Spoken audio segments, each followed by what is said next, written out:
cukup. Nanti 2024 sudah bisa meningkat drastis menjadi 5 miliar per desa.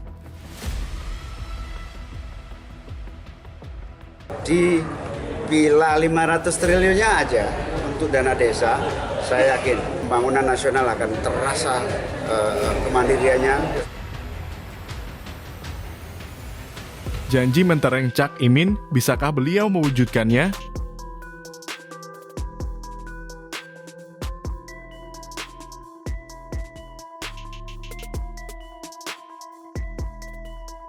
Kabar mengejutkan datang dari Cak Imin, yang berjanji untuk meningkatkan alokasi dana desa dari 2 miliar rupiah menjadi 5 miliar rupiah per desa jika terpilih sebagai wakil presiden pada Pilpres 2024. Namun, mampukah janji ini diwujudkannya atau hanya sebatas janji politik belaka? Ketua Umum Partai Kebangkitan Bangsa, (PKB), Muhaimin Iskandar, yang akrab disapa Cak Imin, baru-baru ini membuat berita sensasional. Dalam sebuah acara silaturahmi bersama ulama dan tokoh agama se-Jawa Tengah bagian Barat di Popes Al-Aqobah Tebuireng, Jawa Timur, Cak Imin menyampaikan janji yang berani. Beliau berkomitmen untuk meningkatkan alokasi dana desa secara dramatis jika terpilih sebagai wakil presiden pada Pilpres 2024. Kalau saya nanti sama Mas Anies menang, insya Allah akan ada perubahan drastis dalam pengelolaan aset dan kekayaan negara untuk percepatan kemakmuran negara. Tahun 2023 kami berhasil mencapai 2 miliar rupiah dan insya Allah pada tahun 2024 setiap desa bisa menerima hingga 5 miliar rupiah per desa, ujar Cak Imin dengan keyakinan. Namun, pertanyaan yang muncul adalah, mampukah Cak Imin benar-benar mewujudkannya? Atau apakah janji ini hanyalah retorika politik yang akan segera terlupakan setelah Pilpres berakhir?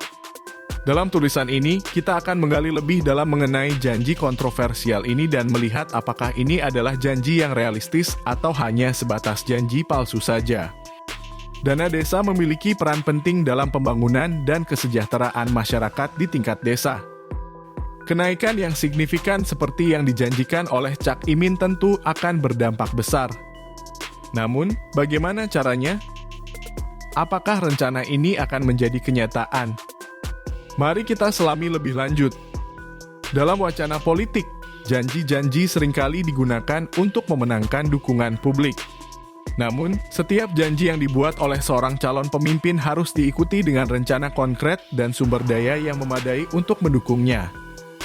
Hal ini penting untuk memastikan bahwa janji-janji tersebut bukan hanya kata-kata manis, tetapi juga bisa menjadi kenyataan.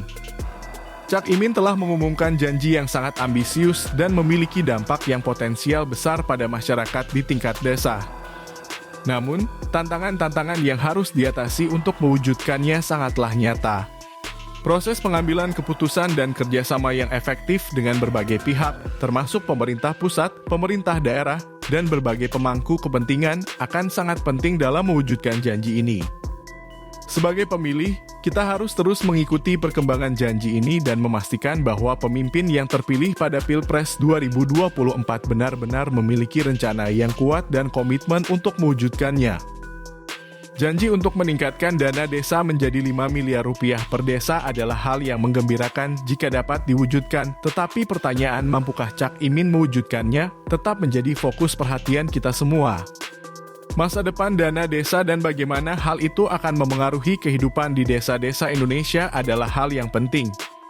Dan kita semua berharap agar kebijakan yang diambil dapat memberikan manfaat maksimal bagi rakyat Indonesia, terutama yang tinggal di pedesaan.